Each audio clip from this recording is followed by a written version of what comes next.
Share market के पंडित और पुरोहित यह कहते हैं कि बेटा, अगर शेयर मार्केट में निवेश करना है तो किसी के बातों में नहीं आना है। शेयर मार्केट के कॉन्सेप्ट को खुद समझना है, उसके बाद पैसा लगाना है। लेकिन इस देश के कुछ बुद्धिमान लोगों ने इस देश के नेताओं पर भरोसा करके शेयर मार्केट में पैसे लगा दिया और लाखों करोड़ों रुपए डुबो दिया। और इस देश की राजनीति के इतिहास में यह पहली बार हुआ था जब चुनाव होने के बाद रिजल्ट आने से पहले कुछ नेताओं ने बाकायदा मीडिया में आकर यह कहा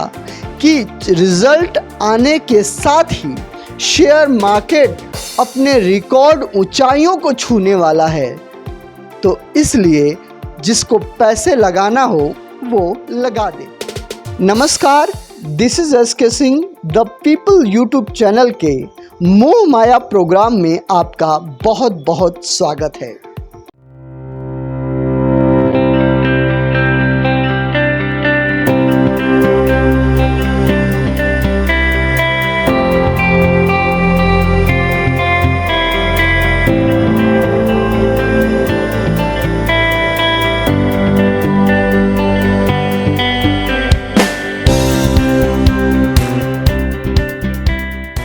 आज हम बात करेंगे कि ऐसा क्या हुआ 4 जून को कि देखते ही देखते इस देश के लाखों निवेशकों के करोड़ों रुपए एक झटके में डूब गए और उसका इल्ज़ाम कहीं ना कहीं इस देश के मीडिया संस्थान और इस देश के नेताओं पर लग गया। इससे पहले कि इस पूरी कहानी के एक एक पन्ने को हम समझने की कोशिश करें, आपको मैं बता दूं कि अगर आप अभी तक शेयर मार्केट या म्यूचुअल फंड या इस तरह की कोई भी अगर आपने अभी तक निवेश करना नहीं शुरू किया है तो इस वीडियो के लिंक में जीरोधा, जो कि एक बहुत ही प्रोमिनेंट, जिसमें लाखों करोड़ों लोग जो है कि इस प्लेटफॉर्म यहाँ पे डीमेट अकाउंट खोलकर लोग निवेश करना शुरू कर चुके हैं और एक बहुत ही सरल है, आप अपने मोबाइल पे यूज़ कर सकते हैं जीरोधा जो है कि ऐप को डाउनलोड करके, तो आप अपना डीमेट अकाउंट खुलवा सकते हैं। लिंक मैंने जो है कि इस वीडियो के डिस्क्रिप्शन बॉक्स में दे दिया है, वहाँ से आप कर सकते हैं। और हाँ,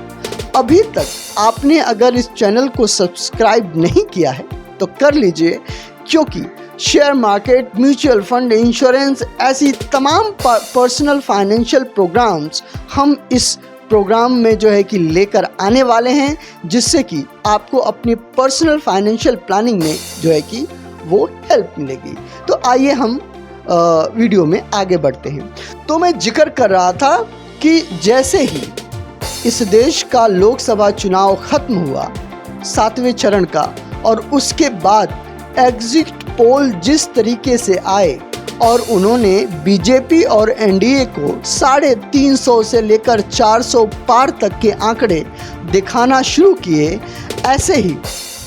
जो राजनीतिक दल, खास तौर से इस देश के प्रधानमंत्री नरेंद्र मोदी एक बहुत ही अच्छे मूड में थे और एक निजी संस्थान को जो है कि इंटरव्यू देते हुए उन्होंने बाकायदा ऑन कैमरा कहा कि जिसको खरीदारी करनी है वो कर ले, क्योंकि शेयर मार्केट फटने वाला है, यानी रिकॉर्ड जो है कि हाइप जो है कि वो लेने वाला है। Where is the stock market headed on June 4th? 4 जून जैसा आपने कहा, जिस दिन चुनाव का नतीजा आएगा, आप उस हफ्ते भर में देखना कि यानी भारत का स्टॉक मार्केट के लिए उसके सारे जो उनके प्रोग्रामिंग के जो प्रोग्रामिंग वाले सारे उनके थक जाएंगे। ऐसे ही ना सिर्फ इस देश के प्रधानमंत्री नरेंद्र मोदी बल्कि गृह मंत्री अमित शाह ने भी सेम बात कही। पर नॉर्मली जब स्थिर सरकार आती है तो स्टॉक मार्केट बढ़ता है, इसलिए मैं कह रहा हूँ कि 400 पार होने वाला है। मोदी जी की स्थिर सरकार आने वाली है तो निश्चित रूप से बाजार ऊपर आएगा। और इसके साथ इस देश के वित्त मंत्री निर्मला सीतारमण ने भी शेयर मार्केट के ऊंचाइयों को छूने का जिक्र अपने वीडियो में किया। It indicates stability, people standing by a good majority infused government, and that will mean good message for the stock market, and therefore it can really go up. It will be a solid bulls market then. बस क्या था, जो निवेशक उतने उत्साहित नहीं थे, क्योंकि अगर आप देखें तो जब से चुनाव आरंभ हुआ, शुरू हुआ अप्रैल से, उसके बाद चुनाव बिल्कुल एक तरफा था और इससे कोई सेंटिमेंट्स में किसी तरीके का बदलाव का कोई भरोसा नहीं था। बाकायदा सिर्फ शेयर मार्केट जिस रफ्तार से चल रही थी उसी रफ्तार से उसको आगे बढ़ना था और उसमें किसी तरीके का कोई खतरा नहीं था। लेकिन उसके बाद जैसे ही रिजल्ट आने से पहले इस देश के पॉलिटिशियन, राजनीतिज्ञों ने शेयर मार्केट का अपने प्रोग्राम में जिक्र किया, लोगों ने खूब जी भर के जो है कि वो खरीदारी की और नतीजा यह निकला। लेकिन जैसे ही 4 जून को वोटों की गिनती शुरू हुई और परिणाम आने शुरू हो गए, वैसे ही शेयर मार्केट नीचे गिरना शुरू हो गया। अगर मैं बात करूं तो सेंसेक्स 76,285.78 से शुरू हुआ और 72,079.93 पर जाके क्लोज हुआ और इसी के साथ 31 लाख करोड़ का नुकसान इस देश के निवेशकों का कुछ ही घंटों में हो गया। अब सवाल यह है कि इतना बड़ा जो नुकसान इस देश के निवेशकों का हुआ, उसका इल्ज़ाम किसके सर पे है?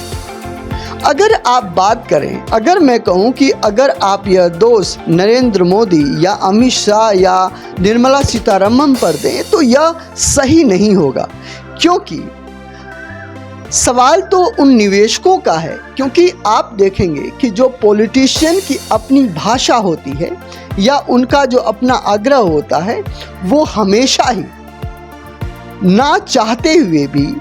उनको जो है कि वो सारी बातें कहनी पड़ती हैं, चाहे सच्चाई कुछ भी हो, ताकि उनके कैडर का जो मनोबल है वो नीचे ना गिरे। आपको याद होगा कि चुनाव परिणाम के शुरू होने के साथ ही भी एनडीए गठबंधन के तमाम नेताओं, चाहे वो बीजेपी हो या कोई भी पार्टी हो, उन्होंने यह भी जिक्र किया था कि वोट ख़त्म होते होते लगभग पुराने रिकॉर्ड को भी वह क्रॉस करेंगे। लेकिन नतीजा यह निकला कि खुद अगर स्वयं भाजपा की बात की जाए तो जहां पर वो 370 की बात कर रहे थे, वो आकर 249 और 50 के आसपास में ही निपट गए और इसके साथ अपने सारे सहयोगियों के साथ भी वो जो है कि 300 का आंकड़ा क्रॉस नहीं कर पाए। और कहीं ना कहीं इंडिया गठबंधन की संभावनाएं, जिसको इस चुनाव में बिल्कुल हाशिए पर रखा गया था, उसकी सीटें कहीं ना कहीं आने लगी। तो जो राजनीतिक नेता होते हैं वह हमेशा ही पॉजिटिव होना उनको रहना पड़ता है और अगर उनकी बातों में आकर अगर किसी निवेशक ने पैसे लगाया हो और उसके पैसे डूब गए हो, तो इसका मतलब इतना नहीं है कि यह गलती उन नेताओं की है। गलती तो आपकी है कि आपने इस देश की राजनेताओं पर विश्वास करके शेयर मार्केट में पैसे लगाए, क्योंकि नेताओं का विश्वास तो वैसे भी नहीं किया जा सकता और पैसे लगाने के समय में आपने किया, तो मुझे नहीं लगता कि यह गलती नेताओं की है, यह गलती आपकी है। तो सवाल यह है, जो सबसे बड़ा मुद्दा है कि ये बात सही है कि चुनाव परिणाम के साथ ही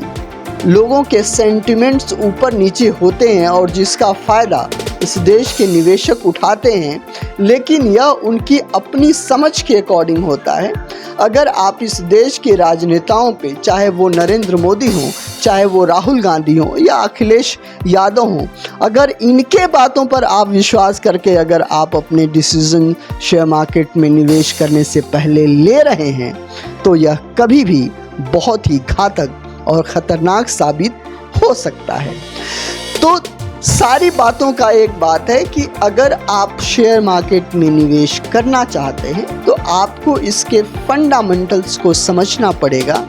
आपको इसकी चाल को समझना पड़ेगा, इसकी बारीकियों को समझना पड़ेगा और इसके लिए आपको एक डीमैट अकाउंट की भी ज़रूरत पड़ेगी, जो इस वीडियो के डिस्क्रिप्शन बॉक्स में आप जाकर जो है कि आप डाउनलोड कर सकते हैं और वहां से आप अपना अकाउंट जो है कि खुलवा सकते हैं, उससे पहले नहीं। तो एक बार दोबारा मैं आपको बता दूं कि अगर आप पर्सनल फाइनेंशियल से रिगार्डिंग अपडेट और लेटेस्ट इन्फॉर्मेशन रखना चाहते हैं तो इस चैनल का ये मोह माया प्रोग्राम आप देखते रहिए और इस चैनल को सब्सक्राइब कर लीजिए।